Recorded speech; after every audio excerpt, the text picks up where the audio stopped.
ఈ ప్లేస్‌ని చాలామంది పెళ్ళయ్యాక వెళ్ళాలని బకెట్ లిస్ట్‌లో పెట్టుకుంటారు.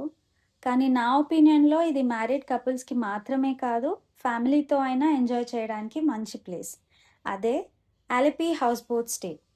చెక్ ఇన్ అయ్యాక స్లోగా బ్యాక్ వాటర్స్‌లో జర్నీ స్టార్ట్ అయింది. చుట్టూ అంతా వాటర్, దూరంగా విలేజెస్, మధ్య మధ్యలో వెళ్తున్న హౌస్ బోట్స్ చాలా పీస్‌ఫుల్‌గా ఉంటది. బోట్ స్లోగా మూవ్ అవుతుంటే టైం కూడా స్లో అయిందేమో అనిపిస్తది. డెస్టినేషన్‌కి వెళ్ళే ముందు మధ్యలో ఒక ప్లేస్ దగ్గర స్టాప్ జేస్తారు. అక్కడ అన్ని వెరైటీస్ ఆఫ్ సీ ఫుడ్స్ ఉంటాయి. అట్లనే నాలాగా సెలెక్టెడ్ డేస్‌లో నాన్ వెజ్ తినని వాళ్ళ కోసం స్నాక్స్ అండ్ ఐస్ క్రీమ్స్ కూడా దొరుకుతాయి. హౌస్ బోట్‌లో already veg and non veg meals provide చేస్తారు. కానీ ఏదైనా స్పెషల్‌గా సీ ఫుడ్ ట్రై చేయాలనిపిస్తే అక్కడ కొని షెఫ్స్‌కి ఇస్తే ప్రిపేర్ చేసి సర్వ్ చేస్తారు.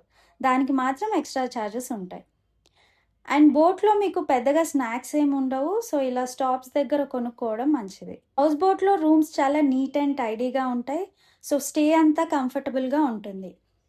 నైట్ అయ్యేసరికి అన్ని హౌస్ బోట్స్ ఒక విలేజ్ దగ్గర యాంకర్ చేస్తాయి.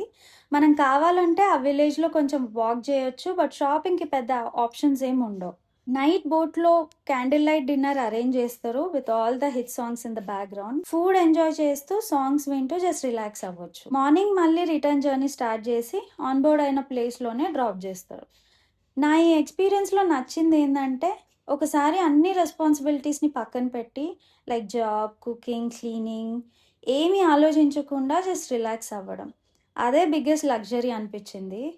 ఒక రోజంతా స్లో అవ్వాలి, ఇంటర్నెట్‌కి బ్రేక్ ఇవ్వాలి అనుకుంటే this is one of such places. Okay. By people.